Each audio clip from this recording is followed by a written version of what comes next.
y vi volar por en medio del cielo a otro ángel que tenía el Evangelio eterno para predicarlo a los moradores de la tierra, a toda nación, tribu, lengua y pueblo.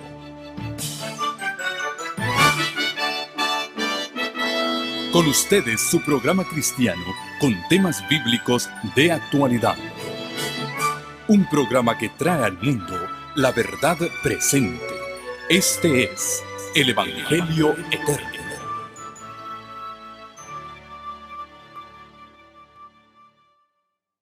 Un feliz y bendecido sábado para cada uno de ustedes. Les damos una cordial bienvenida a aquellos que se unen a nosotros a través de los medios de comunicación, donde quiera que estén. Que el Señor les acompañe en este santo día del Señor y podamos gozarnos de el estudio de su palabra. Comenzamos hace 2 semanas atrás una serie que lleva por título El fundamento de nuestra fe está firme. ¿Se acuerdan de nuestro pasaje con que iniciamos esta serie allá en la epístola del apóstol San Pablo a Timoteo? Pueden buscar el versículo conmigo de Timoteo, capítulo 2 y versículo 19. Segunda de Timoteo, capítulo 2 y versículo 19. Pero el fundamento de Dios está firme, teniendo este sello. Conoce el Señor a los que son suyos, y apártese de iniquidad todo aquel que invoca el nombre de Cristo. El fundamento de Dios está firme. Cuán firme cimiento ha puesto Dios a través de su santa palabra de amor.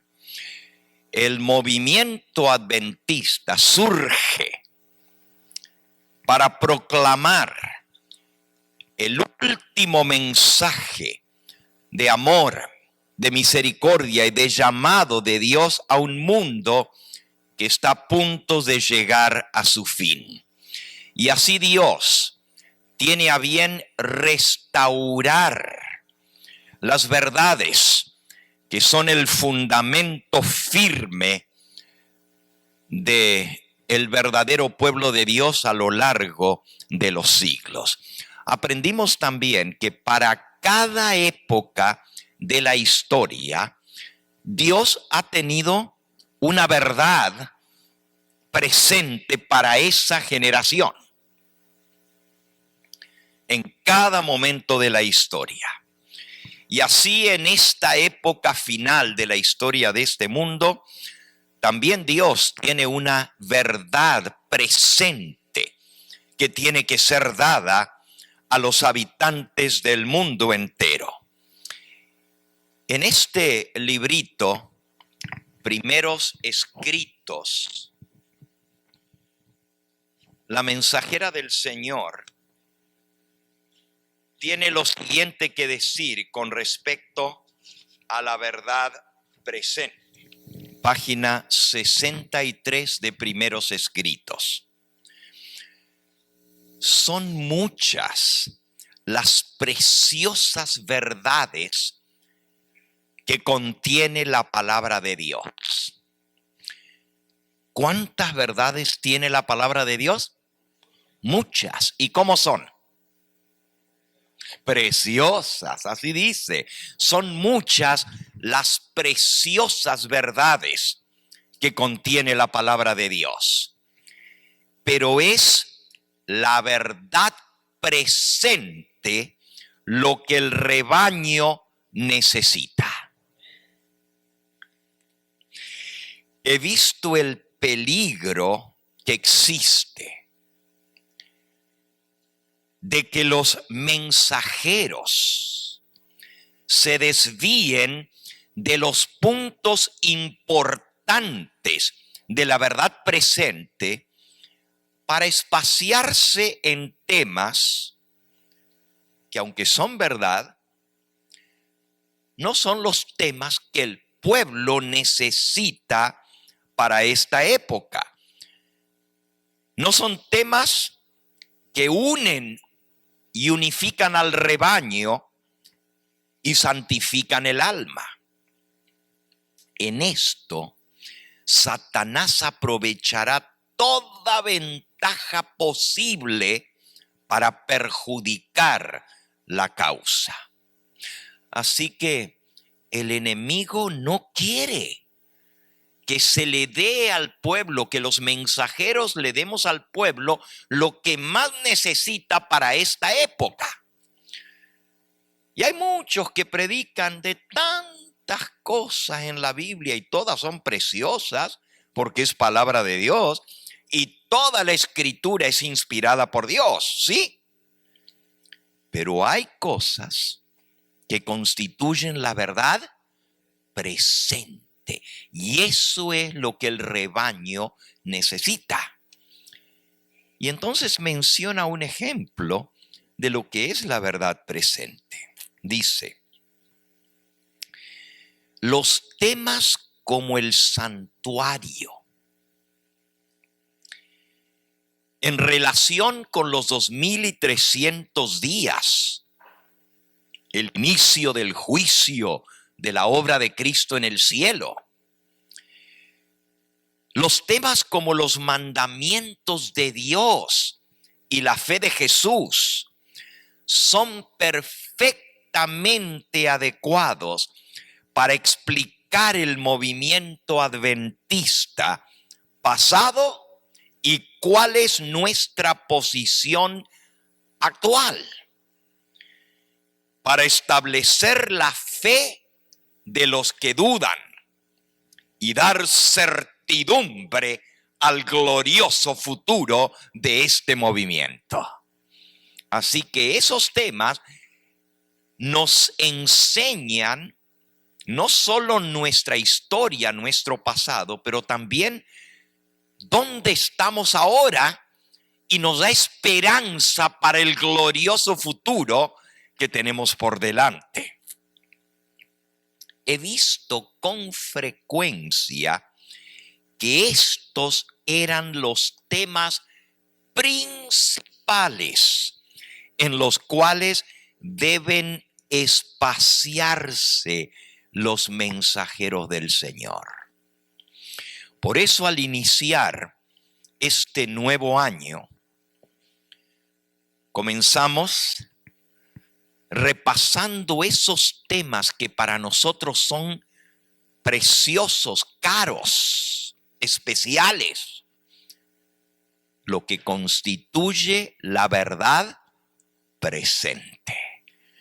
Y vamos a ir viendo en esta serie cada una de esas cosas que constituyen la verdad presente.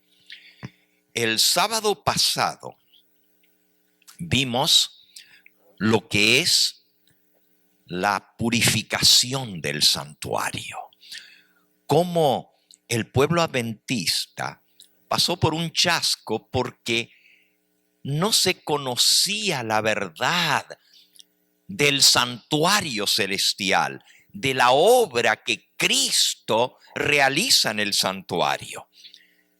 Y vimos la semana pasada en nuestro tema que el diablo se ha encargado, tal como lo decía la profecía de Daniel capítulo 8, de echar por tierra el santuario, de pisotearlo, de hacerlo a un lado. El santuario, el templo de Dios que está en el cielo, es el centro de operaciones para el plan de redención. Allí es donde se efectúa tu redención y la mía. Allí es donde Cristo oficia por nosotros. desde que Él ascendió al cielo. Así como el santuario terrenal, el que Dios mandó a construir a Moisés al pie del monte Sinaí, así como ese santuario, ese tabernáculo, era el centro de el plan de redención para el pueblo de Israel. Allí tenían que venir a confesar sus pecados, allí tenían que venir a ofrecer la ofrenda por el pecado. Allí el sacerdote llevaba la sangre dentro del lugar santo, frente al velo, y allí esparcía la sangre que era la paga por el pecado, porque sin derramamiento de sangre no hay remisión de pecados. Y así el confesante, es decir, el arrepentido que venía al santuario, después que había confesado sus pecados sobre ese animalito inocente que nada había hecho, el corderito, pero ahora sus pecados simbólicamente se pasaban al animalito, y el animalito tenía que ser muerto y su sangre tenía que ser rociada en el santuario. Y el sacerdote recogía la sangre del sacrificio y la llevaba dentro del santuario. Y así salpicaba la sangre diciendo: aquí está la sangre que paga por el pecado. Pero eso era un símbolo. Aprendimos la semana pasada que la sangre de animales no nos puede limpiar el pecado. Era solo un símbolo de la sangre ¿de quién? De Cristo Jesús, el Cordero de Dios que quita los pecados del mundo. Bueno, justamente esa verdad del santuario y de la obra de Cristo en el santuario celestial fue la que abrió la comprensión a una cantidad de otras verdades que habían sido alteradas, que habían sido hechas a un lado, que habían sido pisoteadas desde que entró la apostasía al mundo cristiano. Al principio, la iglesia cristiana, todos entendían que Cristo había ascendido al cielo. Los apóstoles lo habían visto subir al cielo. ¿Y qué estaba haciendo allá? Fue a interceder por nosotros en el santuario celestial. El apóstol Pedro, el día de Pentecostés, es decir, tan solo 10 días después de que Cristo había ascendido al cielo, proclama en ese sermón de Pentecostés ante todo el pueblo reunido: ese Jesús a quienes ustedes mataron y crucificaron, resucitó de los muertos, ascendido al cielo y se presenta ahora por nosotros ante el Padre para interceder y ofrecer su sangre por nosotros. Por eso, dijo Pedro, se rasgó el velo del templo de arriba abajo. Ya no hace falta más sacrificios. Ahora Cristo con su sacrificio intercede por nosotros. Pero hermanos, esa verdad que era tan palpable para los apóstoles y para los creyentes en el primer siglo de la era cristiana, con el tiempo fue pisoteada, fue echada a un lado. Y los hombres comenzaron a venir ante seres humanos para pedir que les perdonaran los pecados. Y comenzaron a confiar en un sacrificio que se hacía diariamente para el perdón de los pecados, que se llamaba el sacrificio de la misa. Y en la misa, seres humanos, sacerdotes, ofrecían otra vez el cuerpo de Cristo sobre el altar, diciendo: Cristo está siendo muerto por ustedes en este momento que se parte la hostia. Cristo está siendo sacrificado otra vez por ustedes. Y la gente tenía que venir y comulgar y comer la hostia y confesar sus pecados al sacerdote antes de comulgar, antes de tomar la hostia, para ser perdonados. Y esa verdad de que Cristo estaba ante el Padre intercediendo por nosotros quedó totalmente olvidada junto con el santuario que está en el cielo. Y la gente, en lugar de mirar por la fe a Cristo que perdona los pecados, venía a confesarlos ante un hombre y a participar del sacrificio de la misa para recibir el perdón del pecado.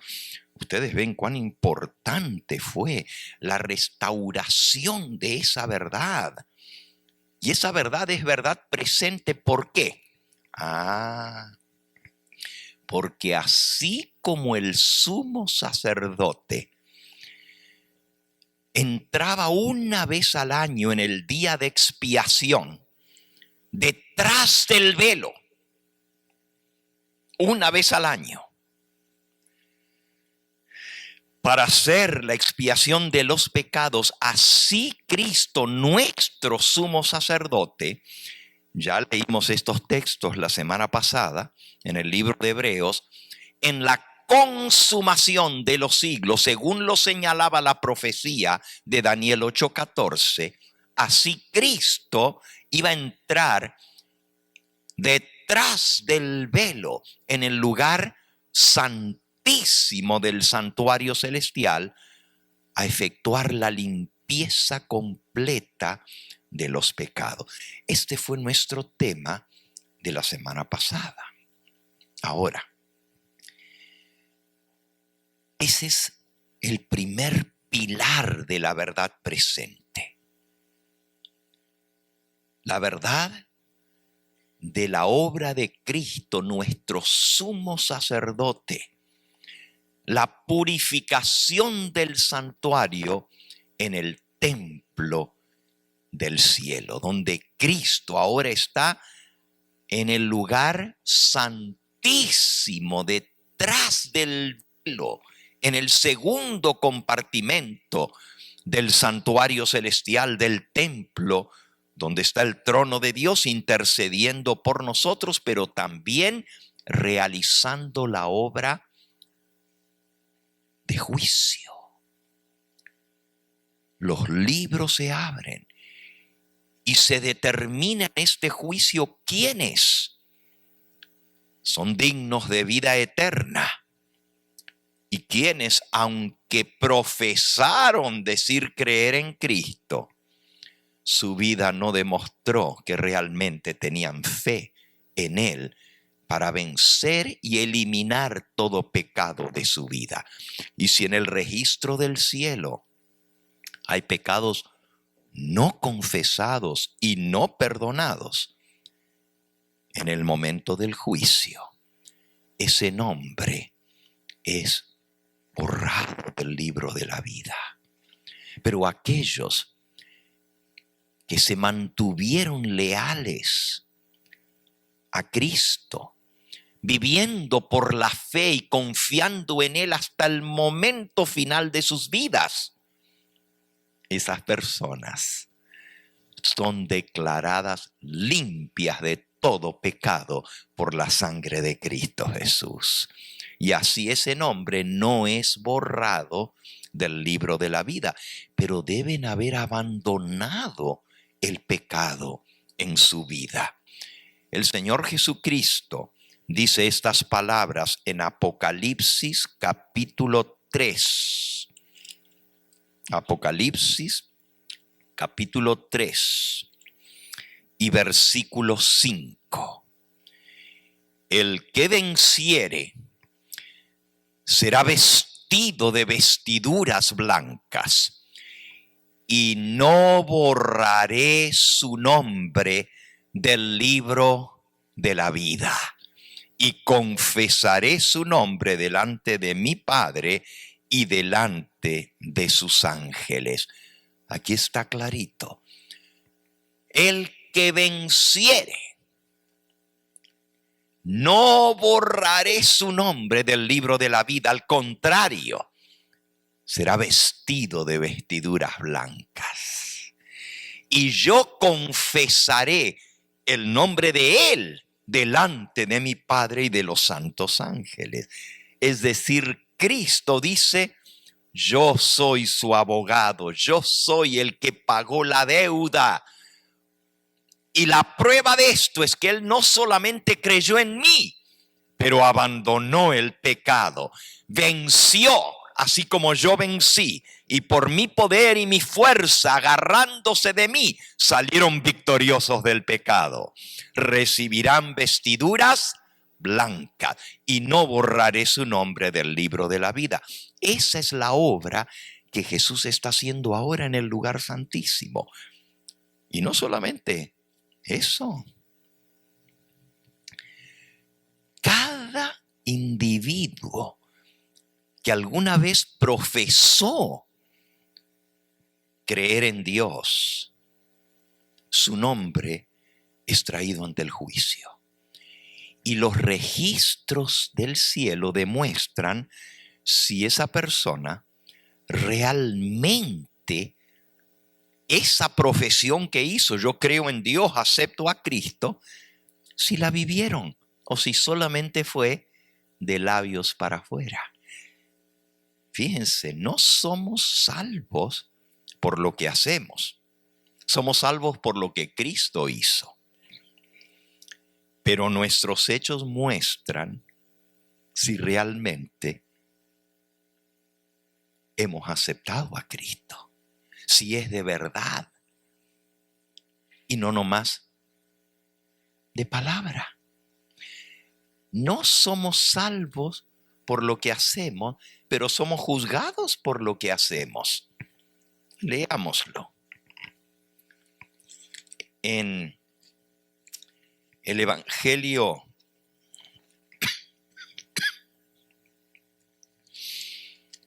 de San Lucas, en el capítulo 17. San Lucas, capítulo 17. El Señor Jesús dijo estas palabras.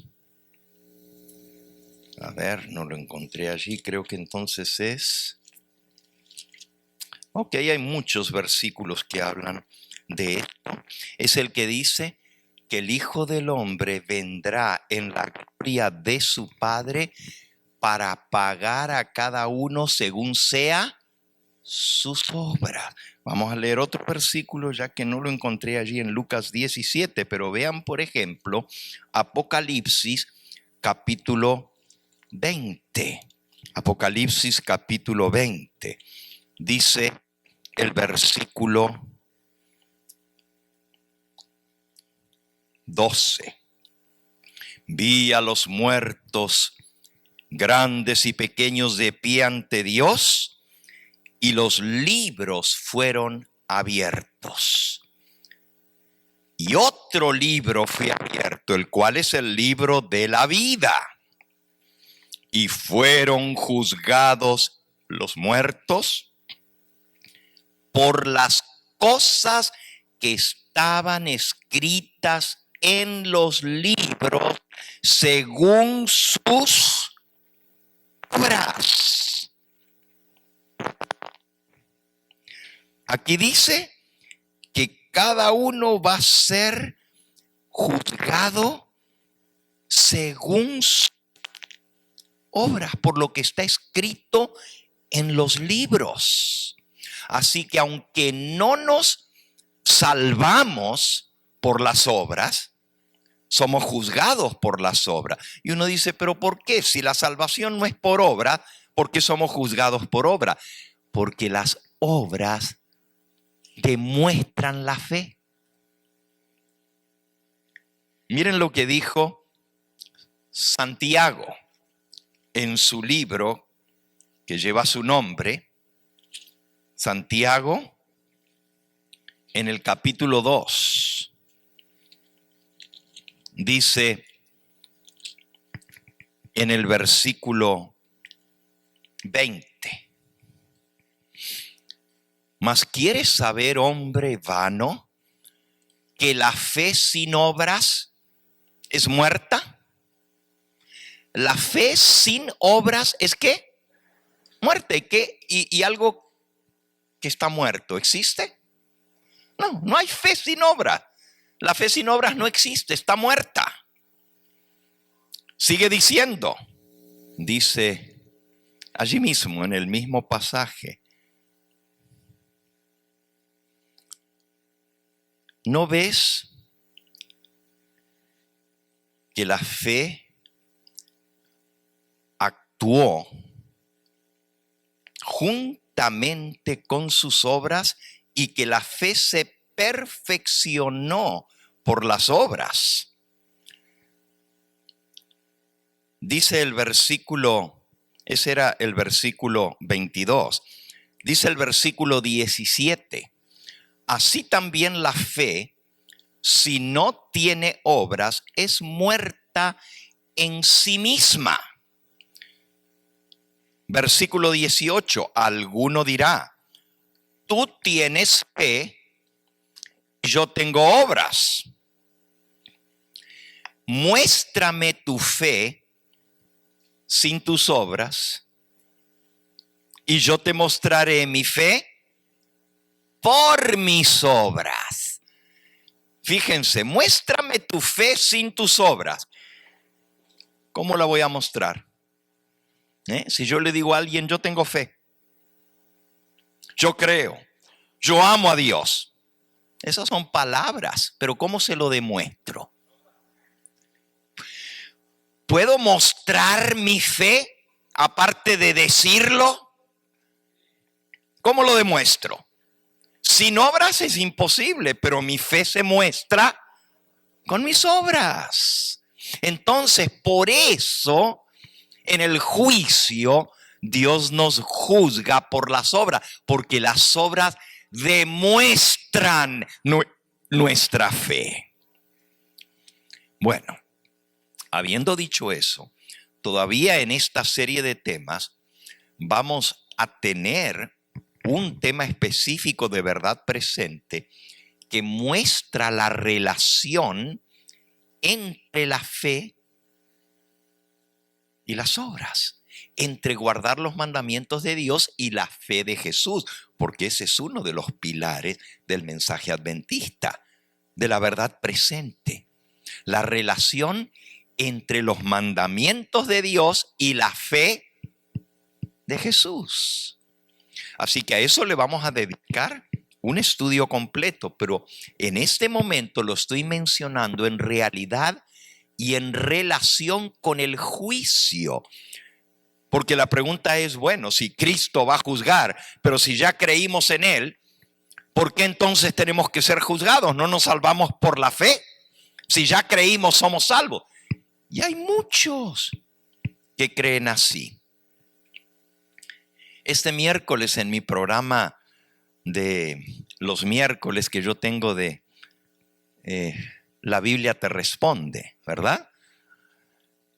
¿Cuántos ven el programa de preguntas y respuestas? A ver, casi la mayoría de ustedes.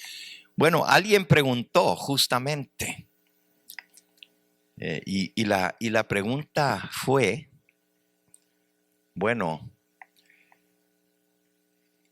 ¿cómo es eso de que vamos a hacer, si somos salvos por fe, entonces, ¿para qué son las obras?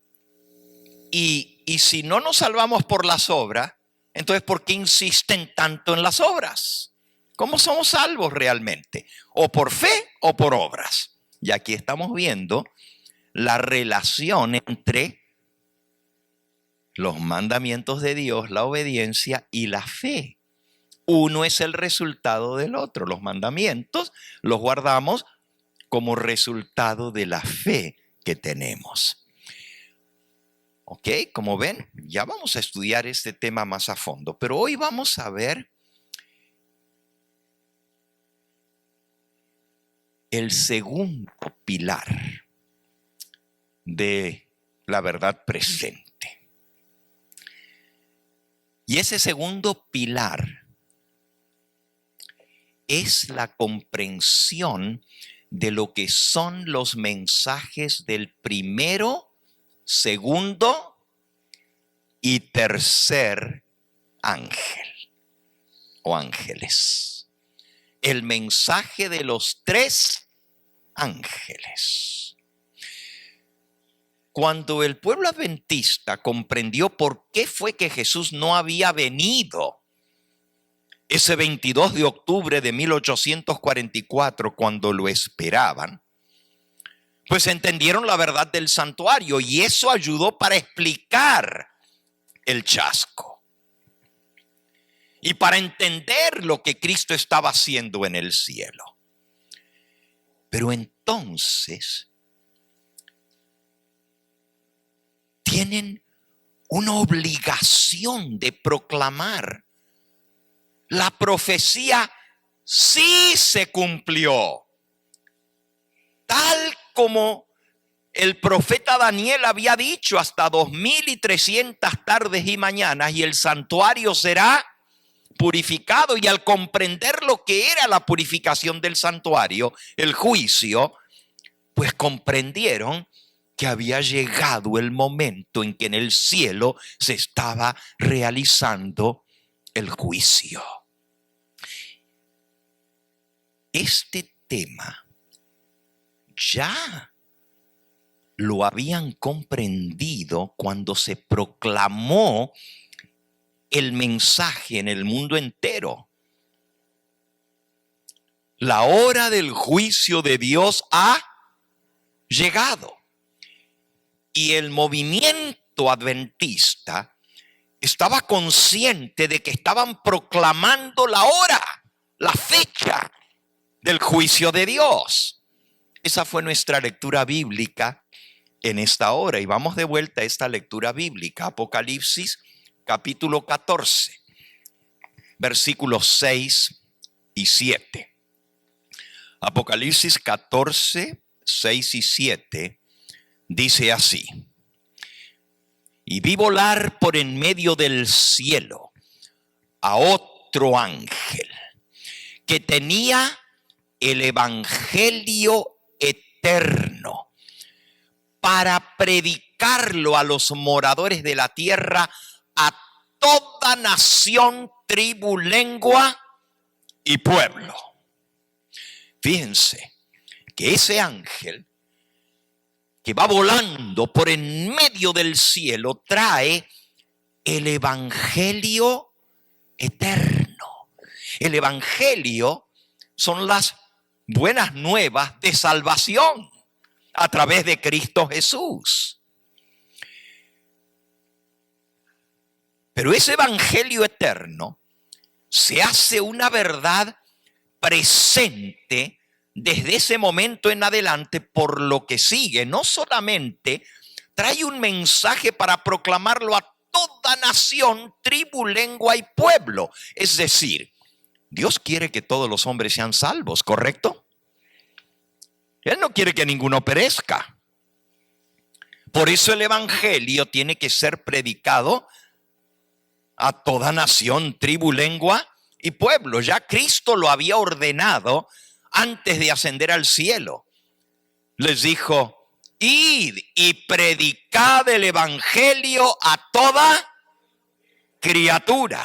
El que creyere y fuere bautizados será salvo, mas el que no creyere será condenado. O también en Mateo 28, versículo 19, Jesús dijo, Mateo 28, 19, y les dijo: id. Por tanto, id. Esa fue la orden de Cristo. Y haced discípulos a todas las naciones, bautizándolos en el nombre del Padre y del Hijo y del Espíritu Santo. Y versículo 20, y enseñándoles a que guarden todas las cosas que yo os he mandado. y aquí yo estoy con vosotros todos los días. ¿Hasta cuándo? Hasta el fin del mundo, ¿ok? La orden de Cristo fue ir y predicar. O San Marcos capítulo 16, versículos 15 y 16. Marcos 16, versículo 15 y 16 dice. Marcos 16, versículo 15 y 16. Y les dijo: id por todo el mundo y predicad el evangelio a toda criatura. El que creyere, versículo 16, y fuere bautizado será salvo, mas el que no creyere será ¿qué? Condenado. Ok, la orden de Jesús fue ir y predicar ese evangelio a toda criatura. Pero el que no cree va a ser ¿qué? Condenado. Y el que cree va a ser ¿qué? Salvo. Fíjense que ahí se divide la humanidad entre el que cree y el que no cree. Los que van a ser salvos y los que se van a condenar.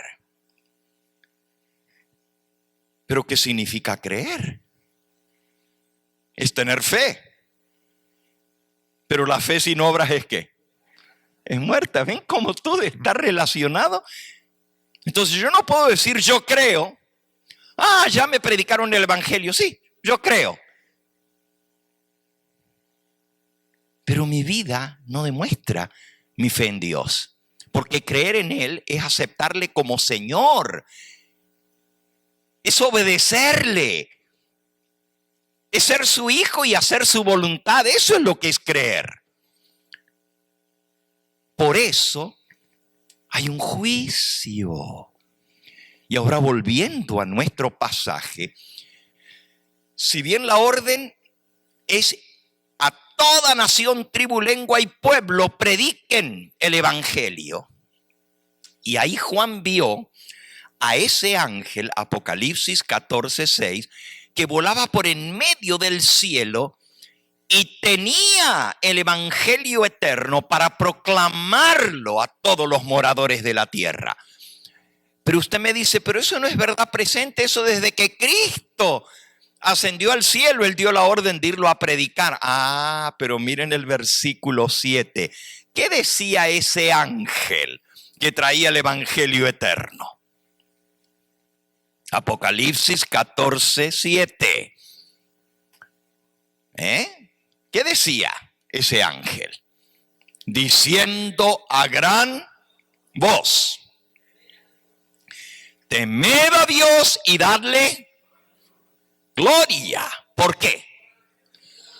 Porque la hora de su juicio ha llegado.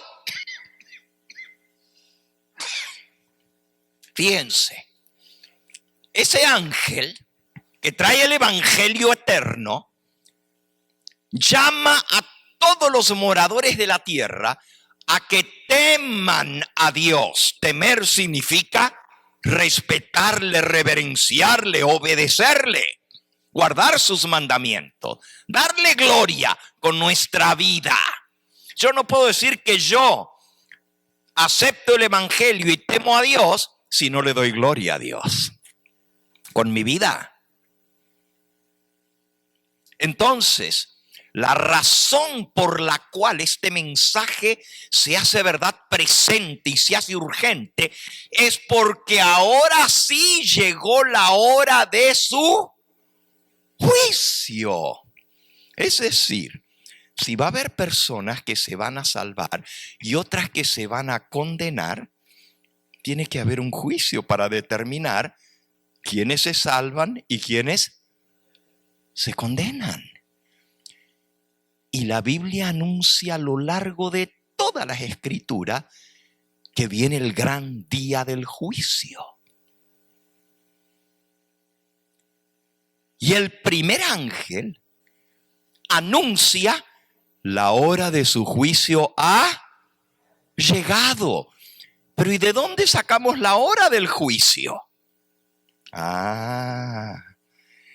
Esa fue la comprensión de la profecía de los 2300 días que anunciaba la purificación del santuario.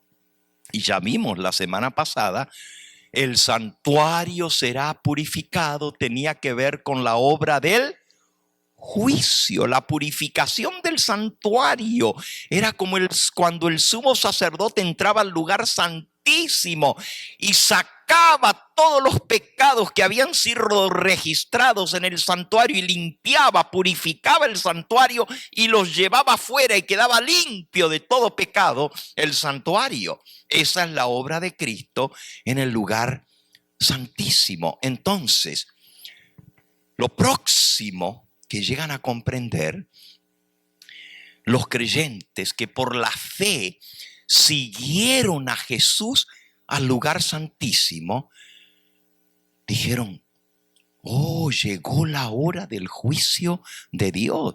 Y eso ya lo habían anunciado, solo que habían creído que el juicio ya iba a ser el juicio ejecutivo, es decir, que Cristo iba a venir a juzgar y a dar su recompensa a cada uno.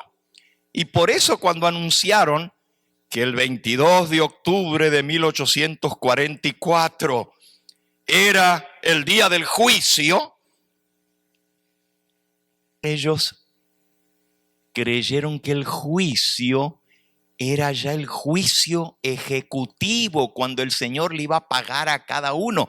Pero antes de eso tenía que haber un juicio para determinar quiénes se salvan y quiénes se pierden. Si ustedes se fijan, vamos ahora a Apocalipsis, capítulo 22. Cuando Jesús termine la obra del juicio en el santuario celestial, cuando cada caso haya sido fallado para vida o para muerte, para condenación o para salvación, Jesús va a pronunciar estas palabras. Apocalipsis 22, versículo 11. Él va a decir: el que es injusto, sea injusto todavía. El que es inmundo, siga siendo inmundo todavía. El que es justo, practique la justicia todavía. Y el que es santo, santifíquese todavía. Es decir, el que es justo, siga siendo justo. Pero el que es sucio, se quedó sucio para siempre. Porque ya al terminar el juicio en el cielo, Jesús se retira del santuario y ya no hay sangre expiatoria. Así como en el día de la purificación del santuario en el antiguo Israel, el día del Yom Kippur, o el día de la expiación, el que no había confesado sus pecados y sus pecados no estaban en el santuario, trasladados al santuario, sino que él los cargaba sobre sí porque no los había depositado sobre la víctima, sobre el corderito. Ya esto lo explicamos.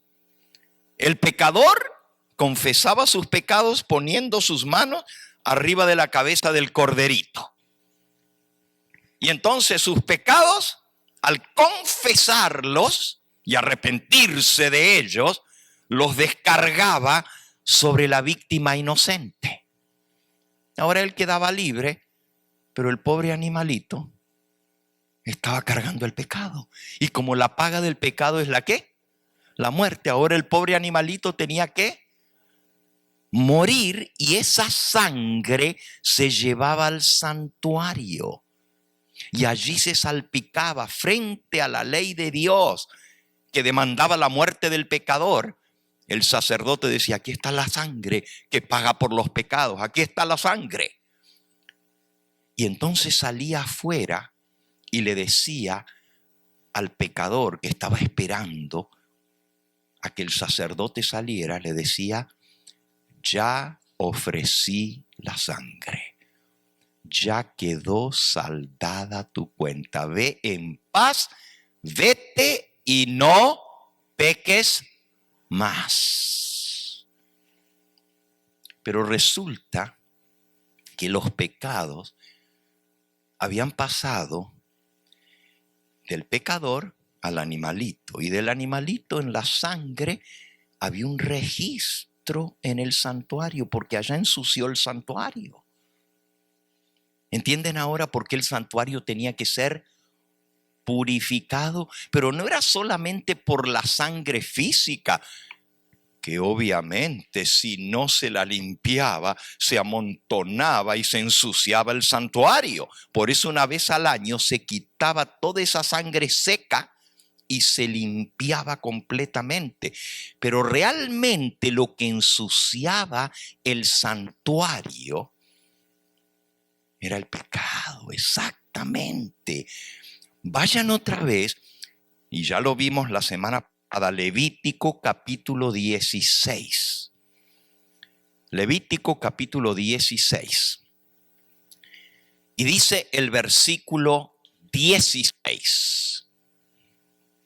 Levítico 16, 16. Así purificará el santuario a causa de las impurezas de los hijos de Israel, de sus rebeliones, de todos sus pecados. Así que el santuario tenía que ser purificado porque estaba contaminado con las impurezas de los hijos de Israel, todas sus rebeliones y todos sus pecados. Es decir, todos los pecados que se los habían quitado ellos de encima y los habían depositado sobre el animalito. Ahora el animalito paga, pero la sangre es llevada al santuario. Y ahora había un registro del pecado en el santuario. Allá estaban y todos sabían. ¿Dónde están tus pecados que hiciste? En el santuario. Ya el sacerdote los llevó para allá adentro. Ya no los traigo yo. Pero una vez al año el sumo sacerdote limpiaba, purificaba el santuario. Y esa es la obra que está haciendo Cristo en el santuario celestial. Limpiando, purificando los pecados. En el libro de Hechos de los Apóstoles, en el capítulo 3, Hechos capítulo 3, dice en el versículo 19, Hechos 3, 19. Así que arrepentíos y convertíos para que sean borrados vuestros pecados, para que vengan de la presencia del Señor tiempos de refrigerio, y Él envíe a Jesucristo que os fue antes anunciado, a quien es cierto, de cierto es necesario que el cielo reciba hasta los tiempos de la restauración de todas las cosas, de las cuales habló Dios por boca de sus santos profetas que han sido desde tiempo antiguo. Así que arrepiéntanse y conviértanse. Eso dice el versículo 19. Arrepentíos y convertíos. Todos sabemos lo que es el arrepentimiento. El arrepentimiento es reconocer que hemos pecado y confesar nuestro pecado. Eso es arrepentirse. El que encubre sus pecados no prosperará, mas el que los confiesa y se aparta de ellos alcanzará ¿qué? Misericordia. Pero no solamente dice que hay que convertirse, que hay que arrepentirse. También dice convertíos. ¿Y qué es la conversión? ¿Qué es? El cambio, exactamente. El nuevo nacimiento. La conversión es dejar de hacer lo que estábamos haciendo. Cuando nos convertimos, ya no hacemos lo que estábamos haciendo. ¿Okay? La palabra conversión significa cambio de dirección. Cambio de dirección. Por ejemplo, en el ejército, cuando un batallón está marchando, van marchando hacia un lado y la orden es izquierda, izquierda, izquierda, derecha, izquierda, izquierda, izquierda, izquierda, derecha, izquierda. Atención, conversión a la derecha. ¿Y qué tiene que hacer todo el batallón al mismo tiempo cuando le dicen conversión a la derecha? Si es a la derecha, es a este lado. Pone el pie detrás. Conversión a la derecha. Y ahora comienza a marchar hacia el otro lado. Izquierda, izquierda, izquierda, derecha, izquierda. Conversión, o puede ser conversión a la izquierda. Si es conversión a la izquierda, es el pie izquierdo que se pone atrás y se da vuelta para allá también. Pero conversión significa una vuelta de 180 grados. Es decir, si estás yendo para allá, conversión significa estar yendo hacia el lado contrario. Entonces, cuando Dios nos dice que nos arrepintamos, significa reconocer que estamos mal. Reconocer que estamos en rebeldía contra Dios. Reconocer que somos pecadores. Y convertíos significa dejar de hacer lo que estabas haciendo. Dar la vuelta completa. Y si estabas yendo en contra de la voluntad de Dios, ahora te das la vuelta y vas a ir hacia la voluntad de Dios.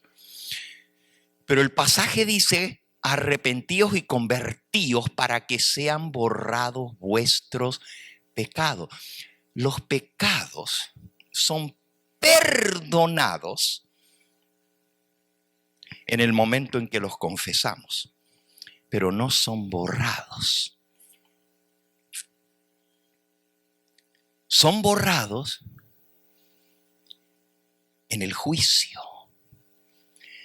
Porque acabamos de leer que los seres humanos vamos a ser juzgados por las cosas que están escritas en los libros según sus obras. Entonces, si vamos a ser juzgados por lo que está escrito en los libros, hay un registro donde están todos nuestros pecados, pero también donde está registrado que nos arrepentimos y que confesamos. Pero también está registrado si dimos la vuelta y dejamos de hacer aquello y comenzamos a hacer lo que a Dios le agrada, a obedecer. Todo eso está registrado en los libros. Queda un registro. ¿Ok? Ahora vean. El pecador acepta a Cristo y dice: sí, reconozco que soy pecador. Reconozco que estoy perdido. Me arrepiento de todo lo malo que hice. Quiero ser salvo. Acepto la sangre de Cristo para que cubra mis pecados. Hasta ahí está todo bien. Pero si yo por la fe le acepto, y si es verdad que me arrepentí y me convertí, lo que sigue de ahí en adelante va a demostrar si fue cierto que me arrepentí y si fue cierto que me convertí. ¿Entendemos? Yo lo puedo decir de labios, pero si no hay cambio, como dijo el hermano, en mi vida, los registros van a demostrar que fue puro de palabras, de diente para afuera, de labios, pero no hubo cambio. Eso muestra que no hubo arrepentimiento ni hubo conversión. Hay mucha gente que se arrepiente a última hora porque le da miedo. ¿Y si me muero y no confesé mis pecados y me voy al infierno? Y ahí sí los confiesan. Pero la pura verdad es que al arrepentimiento tiene que seguir el cambio en nuestra vida. Por eso, las obras es la base para ser juzgados.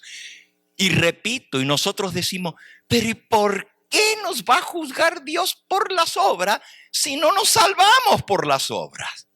Porque las obras demuestran nuestra fe. Demuestran si realmente creímos en el Señor, si realmente nos arrepentimos de corazón y abandonamos aquello malo que estábamos haciendo. Eso se va a demostrar con mi actuación desde el momento que me convierto en adelante.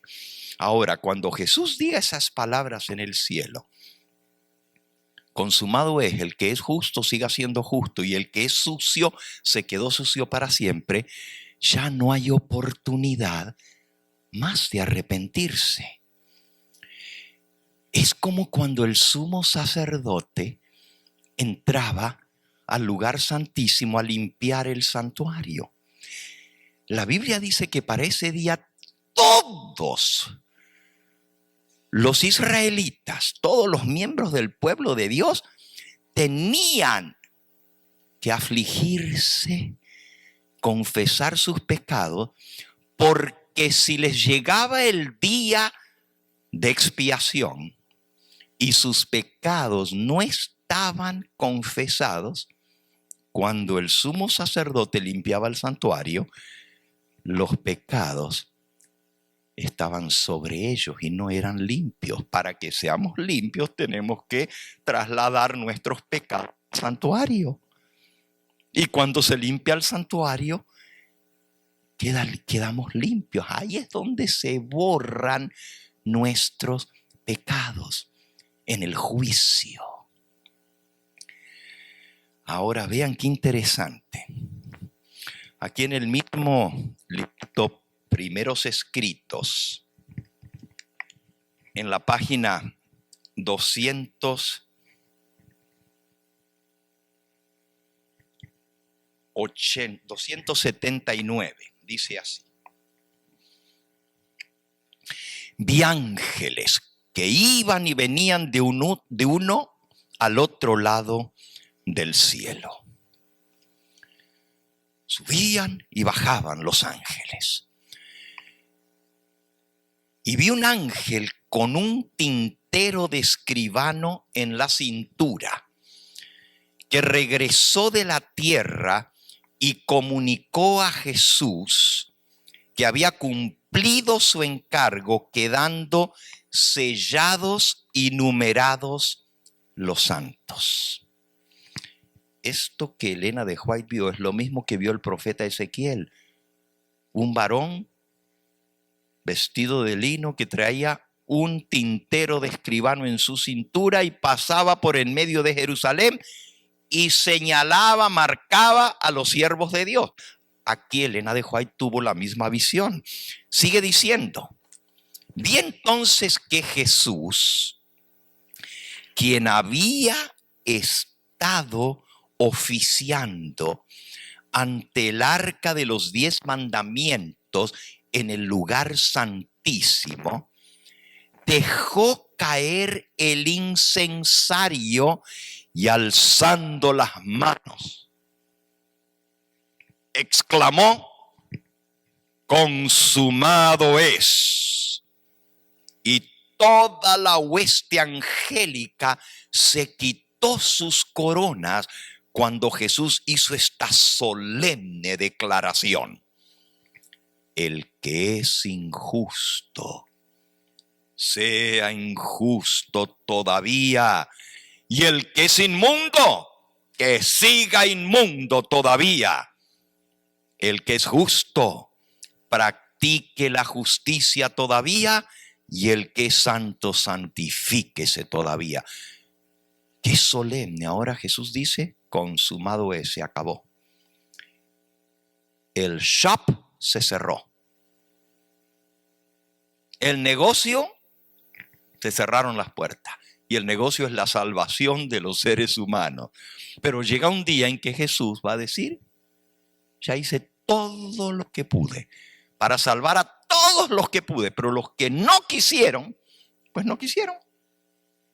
Ya no puedo hacer nada más. Les dio oportunidad tras oportunidad, tras oportunidad, tras oportunidad, y no quisieron. Padre, no hay nadie más a quien salvar. Cerremos el negocio. Consumado es. Y el que es justo, siga siendo justo, y el que es sucio, quédese sucio. Sigue diciendo: todos los casos habían sido fallados para vida o para muerte. Mientras Jesús oficiaba en el lugar santísimo del santuario celestial, había proseguido el juicio de los justos muertos primero. Primero son juzgados los muertos y luego el de los justos vivientes. Cristo, habiendo hecho expiación por su pueblo en el día de expiación, y habiendo borrado sus pecados, cuando en el día de expiación se borraban los pecados, en el juicio, había recibido ahora su reino. ¿Cómo recibe Jesús su reino? Con todos los que quedaron escritos en los libros, porque todos los demás fueron borrados del libro. Pero los que están en el libro son los que son los súbditos del reino de Cristo. Estos son los que van a vivir conmigo para siempre y van a ser ciudadanos del reino celestial. Estos son los que van a heredar el reino de los cielos. Ahora Cristo recibe su reino. Estaba completo el número de los súbditos del reino y consumado el matrimonio del Cordero. El reino y el poderío fueron dados a Jesús y a los herederos de la salvación. Y Jesús iba a reinar ahora como Rey de Reyes y Señor de Señores. Al salir Jesús del lugar santísimo, oí el tintineo de las campanillas de su túnica. Una tenebrosa nube cubrió entonces a los habitantes de la tierra. Ya no había mediador entre el hombre culpable y un Dios ofendido. Mientras Jesús estuvo interpuesto entre Dios y el pecador, la gente tuvo un freno.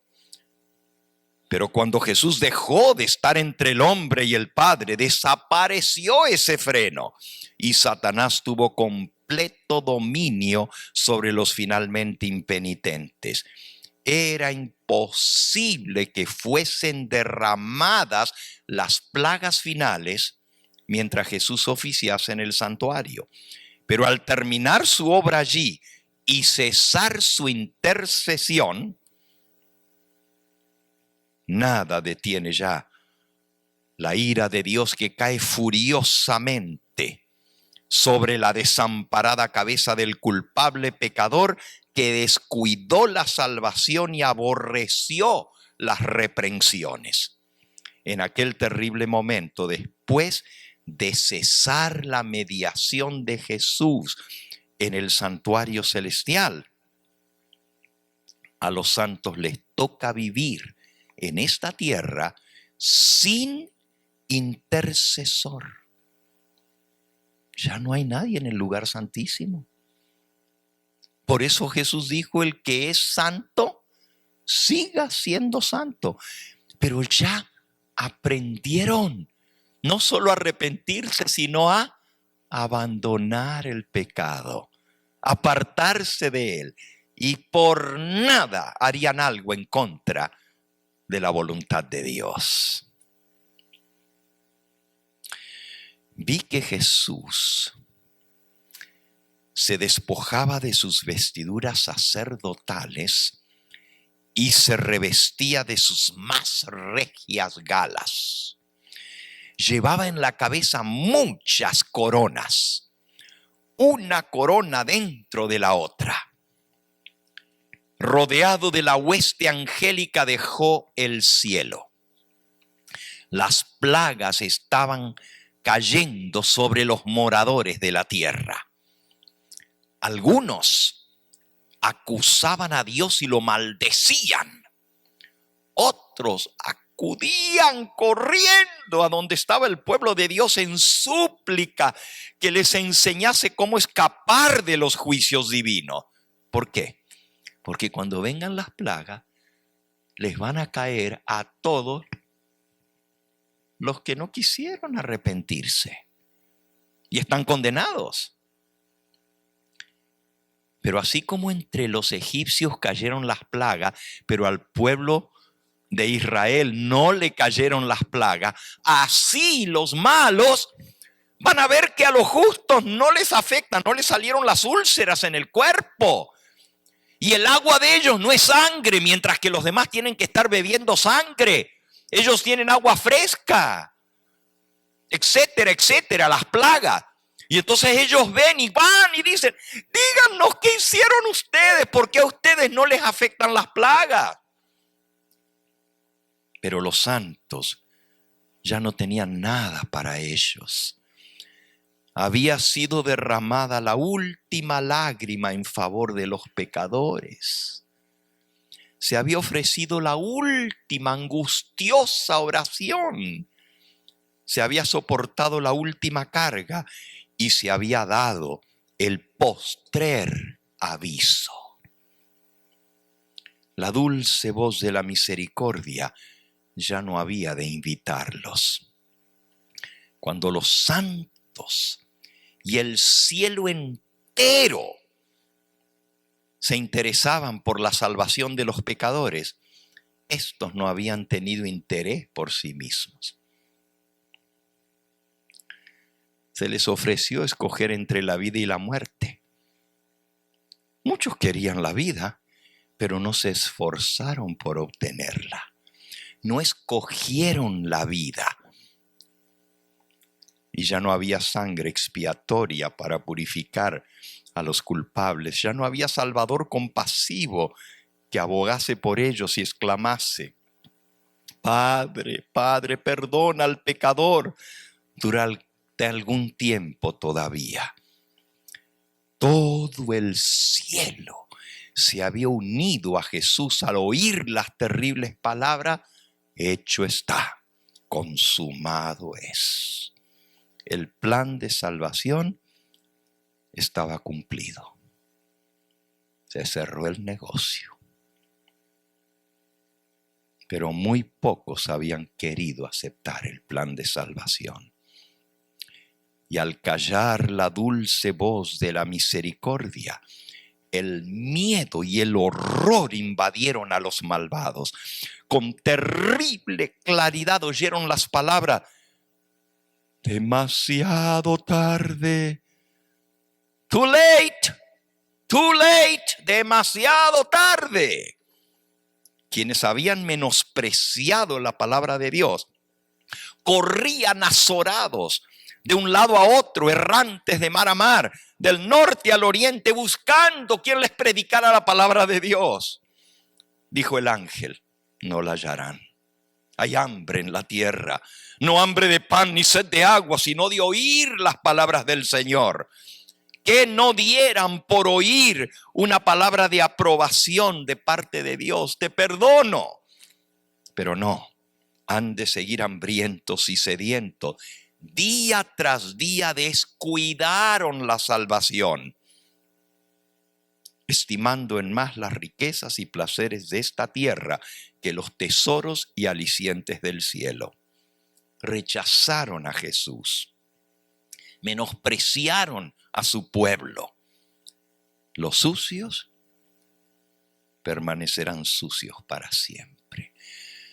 Todo lo que nosotros estamos haciendo para predicar el evangelio es para que las almas acepten al Señor. Todavía hay oportunidad, todavía Jesús está en el lugar santísimo.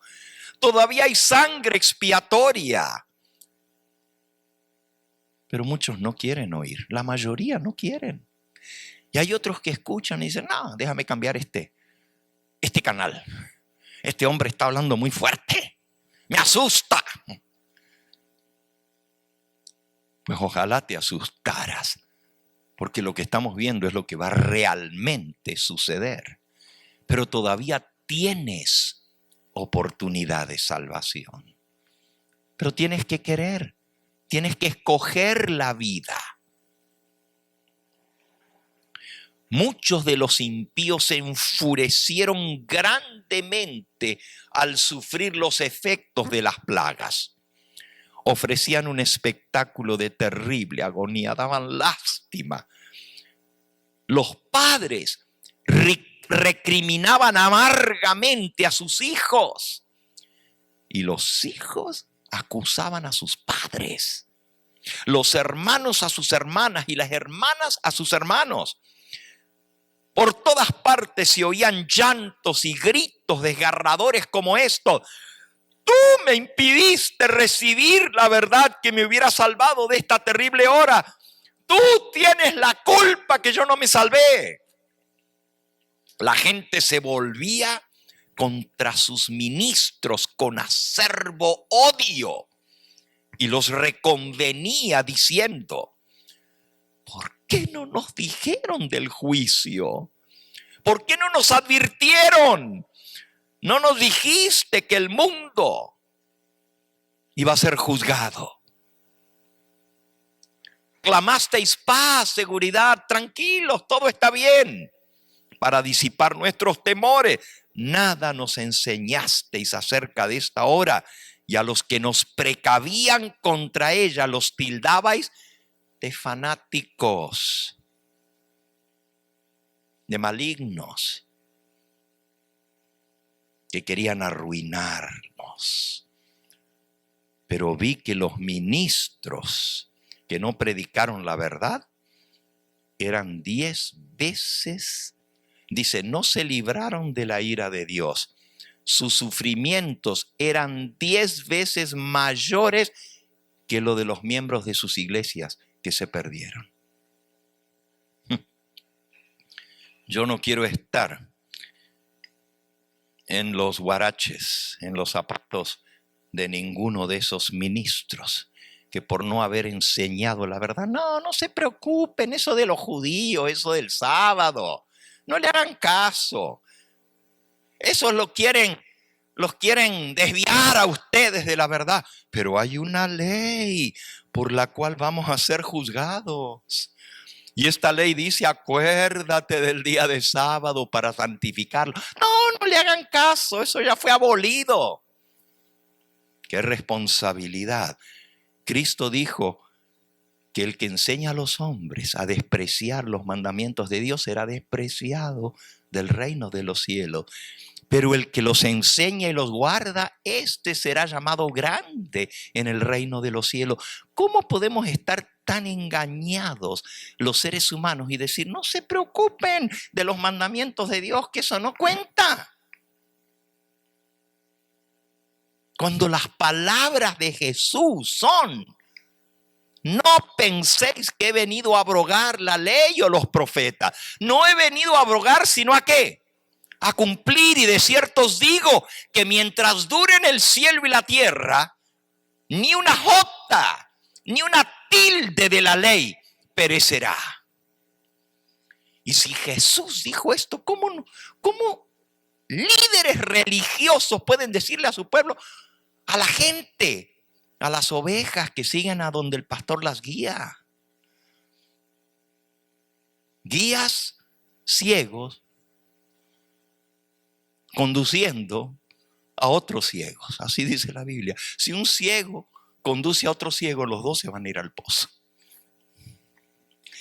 Por eso Dios nos llama a proclamar un mensaje. La hora del juicio ha llegado. Y fíjense que ese juicio tiene que ser antes que Cristo venga. Volvamos a Apocalipsis 22:11, que es lo que hemos visto en estos últimos minutos. Apocalipsis 22:11 son las palabras que Cristo va a decir cuando levanta las manos al cielo y dice: consumado es. Y todos los ángeles se quitan sus coronas y las ponen a los pies de Jesús. Cuando Jesús dice: el que es injusto sea injusto todavía, y el que es inmundo sea inmundo todavía. El que es justo santifíquese, el que es justo practique la justicia todavía, y el que es santo santifíquese todavía. Pero miren lo que sigue, el versículo 12 dice: he aquí, yo vengo pronto, y mi galardón conmigo para recompensar a cada uno según sea su obra. Cuando Jesús dice: se acabó, el que es justo y el que es sucio se quedó sucio, todavía Él dice: he aquí yo vengo pronto. Todavía Jesús no ha venido cuando ya ha dicho: se cerró el negocio. Hay muchos que no creen que va a haber oportunidad de salvación hasta cuando Cristo aparezca en las nubes del cielo. Pero la puerta, la salvación se cierra antes que el Señor aparezca en las nubes del cielo. ¿Se acuerdan cómo fue en los días de Noé? Noé los invitó: entren al barco, viene un diluvio, sálvense. Y la gente no quiso entrar. Y luego dice que Noé y su familia entraron en el arca y la puerta se cerró. Pero comenzó a llover de inmediato, ¿no? Pasaron todavía varios días y la gente se burlaba del viejo loco y decía: uy, allá metido con todos esos animales. ¡Qué tufo con el elefante ahí adentro! Se burlaban. Así terminan todos los que andan anunciando el fin del mundo, locos, desquiciados. Pero la puerta ya estaba cerrada. Les pregunto, si alguno, ya después que se cerró la puerta, hubiera querido entrar, ¿podía entrar? Lo mismo va a pasar cuando Jesús salga del santuario celestial, lo que acabamos de leer. Ya cuando las plagas comiencen a caer es demasiado tarde. Ya no hay oportunidad porque la puerta está cerrada, la puerta de salvación. Por eso debemos decidirnos por el Señor ahora, cuando Él nos da la oportunidad, no despreciar la oportunidad que Él nos da. Entonces el primer ángel anuncia la hora del juicio de Dios. Vayamos de vuelta a Apocalipsis 14, versículo 7. Dice que ese primer ángel clamaba a gran voz: temed a Dios y dadle gloria, porque la hora de su juicio ha llegado. ¿Y qué más dice? Y adorad a aquel que hizo el cielo, la tierra, el mar y las fuentes de las aguas. ¿Se dan cuenta ustedes que eso que dice el primer ángel está repitiendo lo que dice el cuarto mandamiento de la ley de Dios? Porque el cuarto mandamiento dice que Dios hizo en 6 días el cielo, la tierra y el mar y todo lo que en ellos hay. Y descansó el 7º día. Entonces, la adoración tiene que ver con adorar al Creador que hizo el cielo, la tierra y el mar. Por eso el mensaje del primer ángel incluye la verdad del Santo Sábado. ¿Qué representa ese ángel? Vamos a terminar de leer los versículos que siguen. El versículo 8 dice, Apocalipsis 14, 8. Otro ángel les guió, diciendo, ha caído Babilonia, la gran ciudad, porque ha hecho beber a todas las naciones del vino del furor de su fornicación. Ese segundo ángel anuncia que Babilonia ha caído, porque ha emborrachado, ha hecho beber a todo el mundo del vino de su fornicación. Este mensaje desenmascara lo que es Babilonia.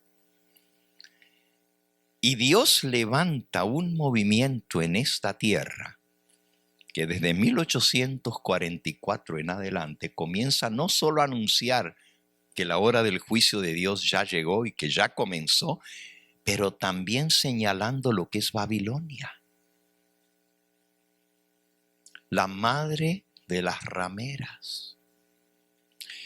Esta tarde vamos a hablar un poquito del mensaje del segundo ángel y cómo esa comprensión les lleva a ver todo lo que es Babilonia, que ha engañado al mundo entero con las doctrinas falsas, y descubren azorados de que Babilonia es la iglesia que ha caído, y que ha caído porque ha engañado al mundo con las doctrinas falsas. Y entonces, ¿de dónde vino el domingo? Que todos en esa época guardaban el domingo. De Babilonia. Y ahí comienzan a investigar y comienzan a descubrir otras verdades que no conocían, que estaban practicando un error. El segundo ángel representa ese mensaje que continúa al primero. El primero anuncia la hora del juicio de Dios y llama a todos a adorar al Creador, guardando su santo sábado. Pero el mensaje del segundo ángel desenmascara el error de Babilonia. Y Babilonia es la madre y sus hijas. Esta tarde vamos a hablar de ese mensaje. Leamos el tercero ahora, versículo 9. Y el tercer ángel le siguió diciendo a gran voz: si alguno adora a la bestia y a su imagen y recibe la marca en su frente o en su mano, él también beberá del vino de la ira de Dios y será atormentado con fuego y azufre delante de los santos ángeles y del Cordero. Y el humo de su tormento sube para siempre, jamás, por los siglos de los siglos, y no tienen reposo de día ni de noche los que adoran a la bestia y a su imagen y reciben la marca en sus frentes, o nadie que reciba la marca de su nombre. Y termina el mensaje del tercer ángel diciendo, versículo 12, aquí está la paciencia de los santos, los que guardan los mandamientos de Dios y la fe de Jesús. Estos tres mensajes constituyen la última amonestación que tiene que ser dada al mundo entero, para que la gente pueda escoger servir a Dios y darle gloria, para que puedan salir del engaño de Babilonia, de las falsas doctrinas, y para que no adoren a la bestia. ¿Qué es la bestia? ¿Qué es su imagen? ¿Qué es su marca? ¿Y cuál es el número de su nombre? Ese va a ser el tema del próximo sábado.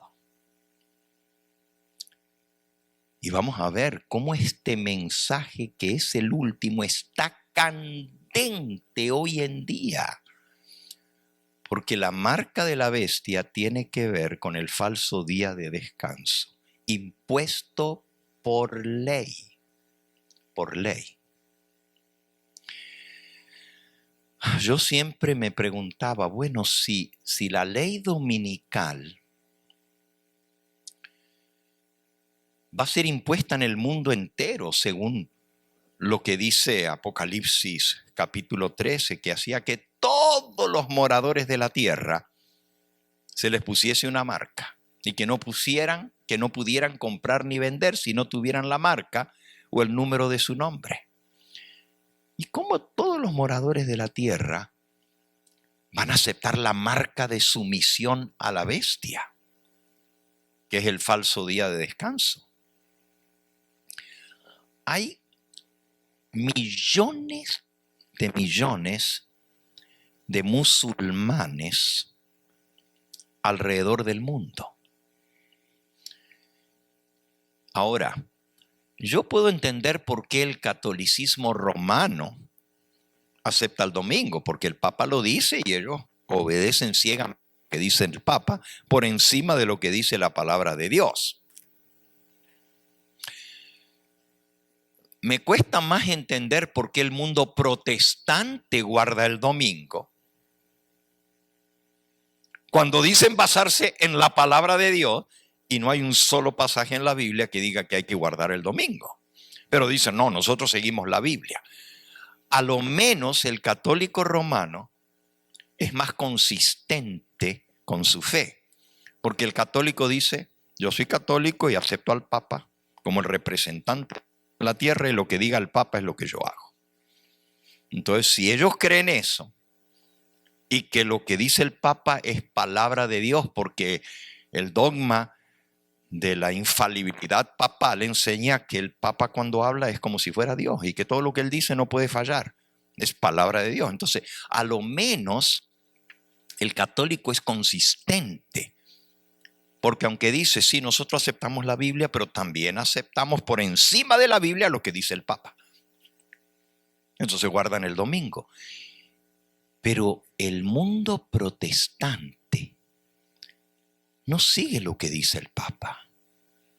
A lo menos de boca dicen, no seguimos lo que dice un hombre, seguimos lo que dice la palabra de Dios.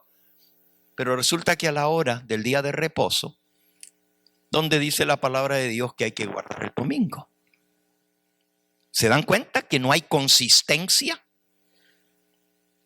Entonces, es muy difícil entender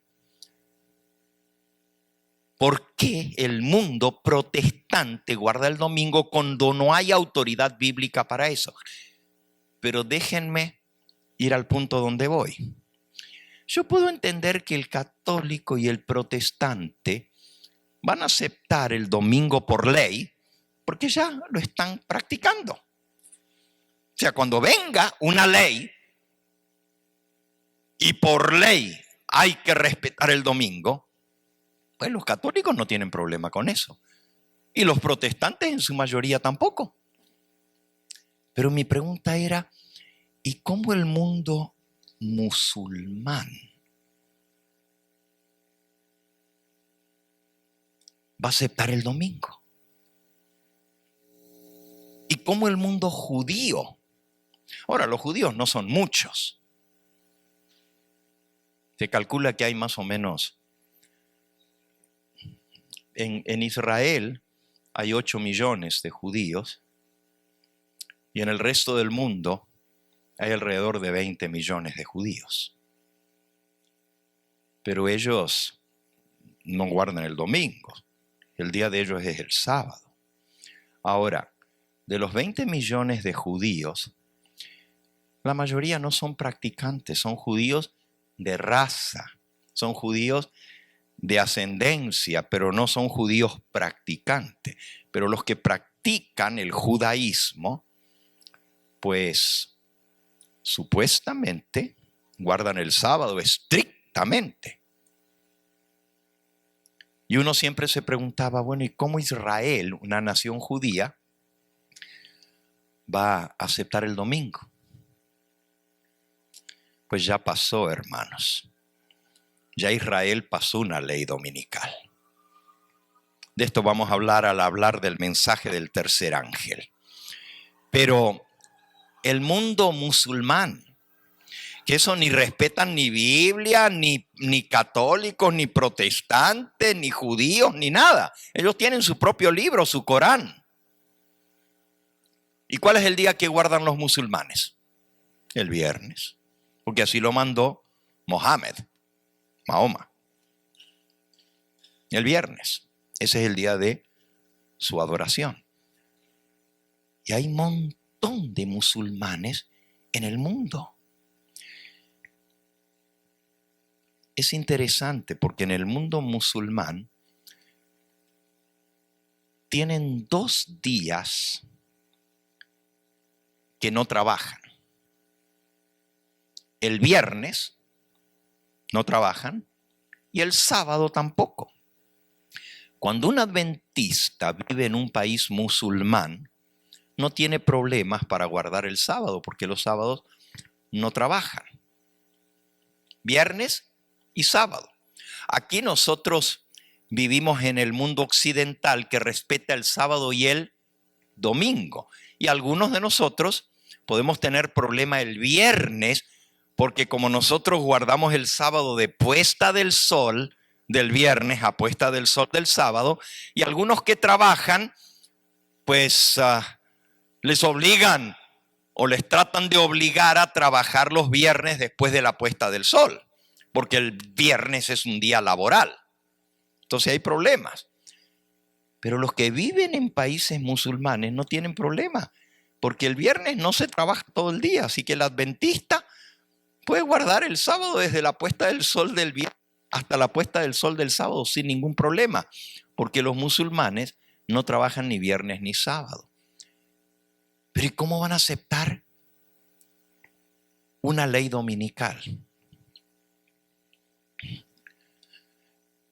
Les comparto una noticia que les dije que les iba a dar la semana pasada o la anterior y no la había podido compartir todavía con ustedes. Escuchen esto. El Papa Francisco visitó por primera vez un país musulmán en el 2019 y ese país musulmán se llama Emiratos Árabes Unidos. Emiratos Árabes Unidos. Estuvo allí en el 2019. ¿Qué fue a pedir? Se reunió con los dirigentes máximos de la nación y fue a pedir que tuvieran en consideración el casi 1 millón de no musulmanes que viven en Emiratos Árabes Unidos. Más o menos 1 millón de habitantes de esa nación no son árabes, son católicos y otras minorías más pequeñitas de otras religiones cristianas, pero no católicos. El 13% de la población en Emiratos Árabes Unidos, y son 7 naciones que se unieron para formar Emiratos Árabes Unidos. Son 7 naciones. Así como Estados Unidos son 50 estados, pero la Unión Europea une varias naciones, así Emiratos Árabes Unidos une 7 regiones o 7 naciones.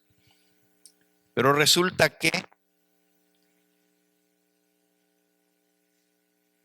acaban de aprobar la ley el 8 de diciembre del 2021. La nación de los Emiratos Árabes Unidos anunció el 8 de diciembre algunos grandes cambios para la fuerza trabajadora de la nación. Esta nación del Golfo Pérsico está transicionando a una semana de trabajo de 4 días y medio. Primera nación en el mundo que da 2 días y medio de descanso. Todo el resto del mundo dan 2 días. Y en algunos países nomás 1 día. Pero en el mundo occidental son sábado y domingo. Pero Emiratos Árabes Unidos acaba de anunciar que están pasando a una semana de 4 días y medio de trabajo. El fin de semana un poco más largo, que hasta ese momento consistía en viernes y sábado, ha sido cambiada. Desde el 1 de enero del 2022, la nación ha declarado como descanso el sábado y el domingo, agregando la mitad del viernes para que hagan las oraciones y vayan a las mezquitas. Ahora, los musulmanes, su día es el viernes, pero ahorita quitaron la mitad del viernes, nomás dejaron la mitad, y le agregaron al fin de semana 2 días y medio, o sea, medio día más. Viernes mediodía, sábado todo el día y domingo todo el día. ¿Por qué este cambio? Es la primera nación árabe formalizar y legislar un fin de semana más largo, con menos horas de trabajo durante la semana. Y esto traerá también al país más en línea con el resto de los países del mundo. Hasta ahora, el Emirato de Naciones Árabes ha tenido viernes y sábado libres. Esto es lo que predomina en todos los países musulmanes. Pero la semana de 40 horas de trabajo no está funcionando bien. Han descubierto que reduciendo las horas de trabajo, los trabajadores se sienten menos cansados y son más productivos en sus trabajos. En lugar de 40 horas de trabajo, ahora van a tener 36 horas de trabajo. Solo van a trabajar 4 horas el viernes por la mañana y desde el mediodía ya tienen libre el viernes, todo el sábado y todo el domingo. Este nuevo schedule de trabajo anunció el gobierno de los Emiratos Árabes Unidos, quiere traer a que sus habitantes se sientan mejor y produzcan más.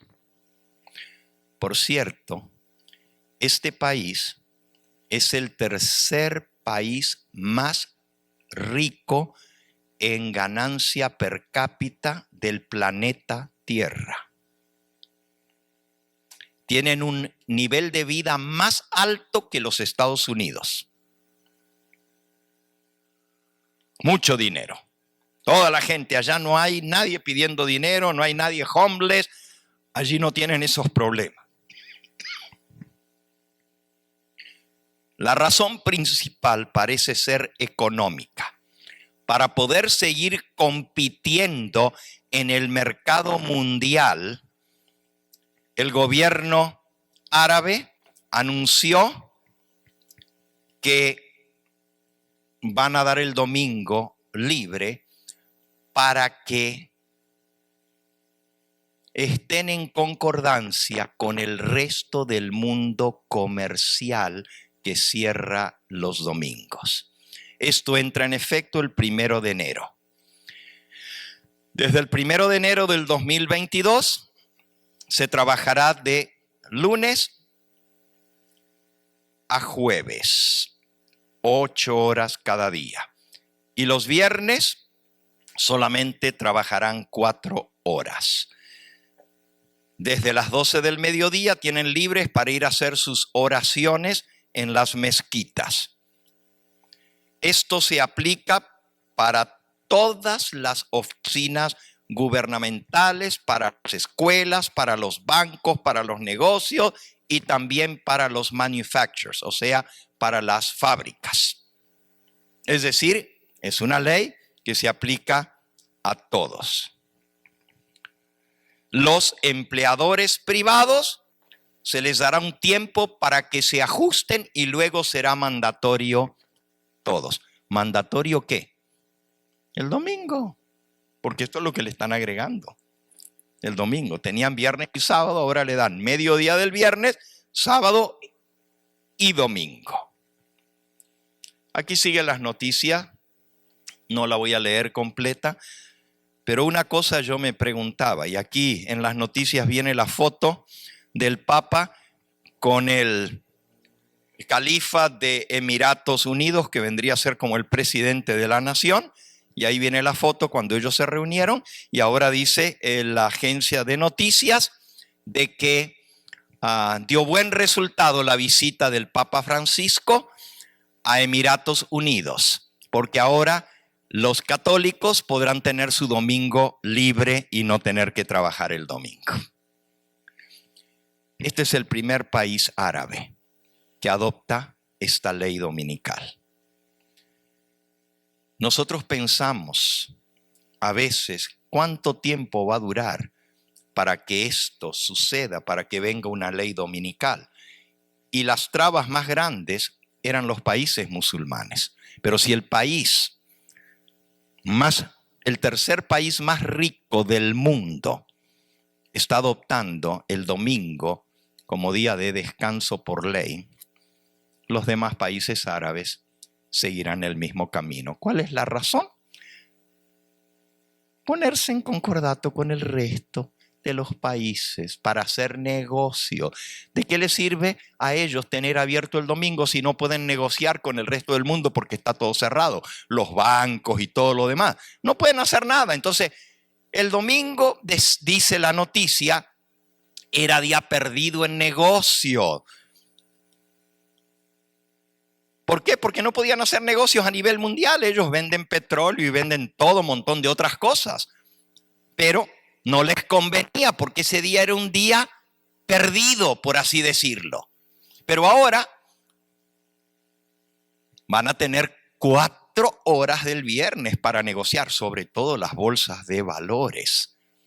Porque esos países dependen mucho de la venta de los productos en bruto, de la venta del petróleo y de otras cosas. Y si pierden un día de negocio, pierden mucho negocio. Entonces ahora comienzan con, vamos a ver cómo funciona. Si les funciona mediodía el viernes, lo van a dejar así. Pero por ahora el domingo está cerrado. Menciono esta noticia, hermanos, como un ejemplo de que el mensaje del tercer ángel está muy vigente todavía. Y cada vez se está acercando más al cumplimiento final de una ley dominical a nivel mundial. Al ver la importancia de este mensaje final, nos debe llevar a nosotros a tomar decisiones de trabajar cuando todavía hay oportunidad de salvación, porque muy pronto terminará esa oportunidad de salvación. Cada uno de nosotros tenemos el privilegio de conocer este bendito mensaje. Y Dios nos llama no solamente a creerlo y a vivirlo, sino también a compartirlo.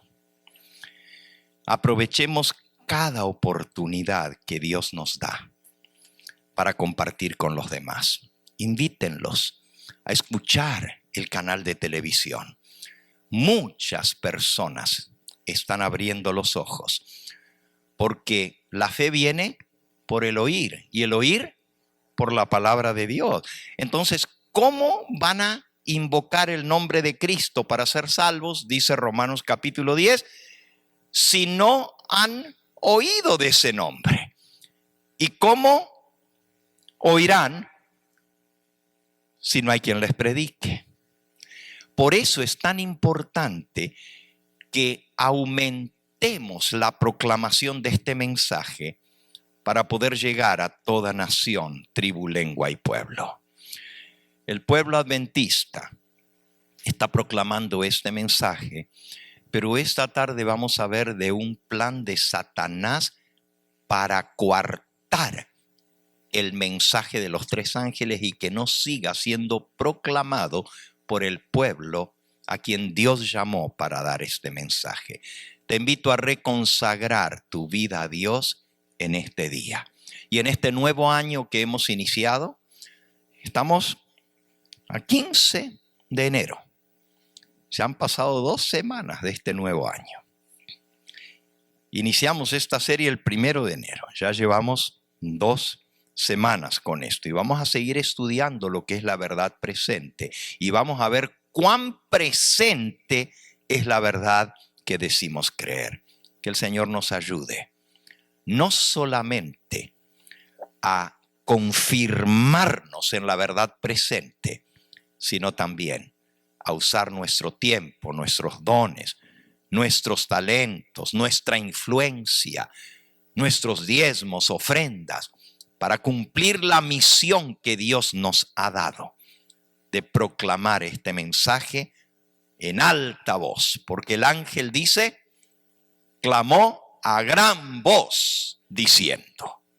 Y así nos llama Dios a proclamarlo a los 4 vientos para que los que quieran aceptar el mensaje puedan ser salvos. Y el que no quiera sellará su destino de perdición. Dios le da la oportunidad a todos, pero hasta que esa oportunidad no llegue a cada habitante del planeta Tierra, el Señor no puede venir, porque Él es justo. Y Él no va a terminar la obra de salvación mientras uno no haya escuchado. ¿Cuántas personas hay que aún no han escuchado este mensaje? Por eso necesitamos unir esfuerzos, a ponernos más agresivamente a proclamar este mensaje para que así el Señor pueda terminar su obra que está haciendo por nosotros en el santuario celestial, pueda quitarse las vestiduras de sacerdote y pueda ponerse las vestiduras reales para venir a buscar a su pueblo y poner fin a este valle de lágrimas, porque la pura verdad, hermanos, es que ya ni vale la pena seguir en este mundo. Miren cómo está. Ahí andamos todos. No podemos ni salir, no tenemos libertad de reunirnos, no nos podemos ni saludar, no nos podemos ni abrazar, ni dar los besos como antes. Este mundo ya no es el mismo y no va a volver nunca a ser como era antes. Nunca más. Eso es para que el mundo se dé cuenta que esto se está acabando, pero la gente no quiere creer. Hay gente que piensa que todavía esto va a volver a la normalidad. Esto ya no se arregla. Cada vez va a ir de mal en peor. Y aunque yo no quiero ser portador de malas noticias, quisiera decirles todo esto se va a acabar y todo esto se va a mejorar, pero los estaría engañando si les digo eso. Mejor que nos aprontemos y nos apresuremos porque el tiempo es corto. Y lo que tenemos que hacerlo rápido. Que Dios nos ayude para proclamar este mensaje. Vamos a cantar nuestro himno final. Esparcid la luz de Cristo. Dad las nuevas de verdad, porque hay muchos que no han oído el mensaje de salvación. Esparcid la luz de Cristo. Esa es nuestra misión. Alumbrar este mundo que va al naufragio, que va a la perdición. Y hay muchos que necesitan el mensaje que tú y yo conocemos. Comprometámonos a proclamar este mensaje. Vamos a postrarnos de rodillas para orar. Padre Santo y Dios nuestro, te damos gracias por ser parte de este movimiento mundial que anuncia a toda nación, tribu, lengua y pueblo que ha llegado la hora del juicio de Dios.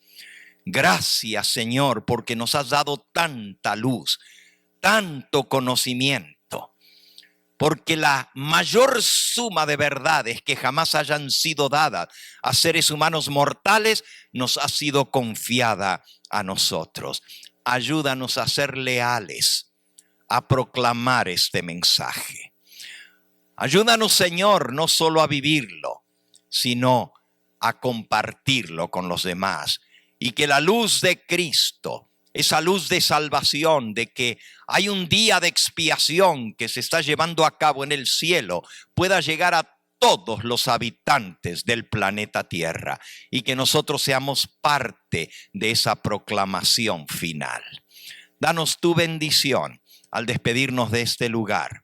Y tráenos nuevamente por la tarde a seguir considerando la importancia de este solemne mensaje, el mensaje de los 3 ángeles. Danos tu bendición y tu paz. Te lo pedimos en el nombre precioso de Cristo Jesús. Amén, Señor. Amén.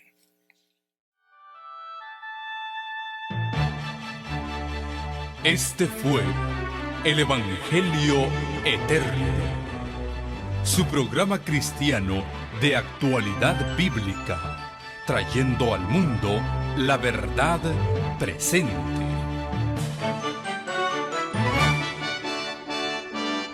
Y vi volar por en medio del cielo a otro ángel que tenía el Evangelio Eterno para predicarlo a los moradores de la tierra, a toda nación, tribu, lengua y pueblo.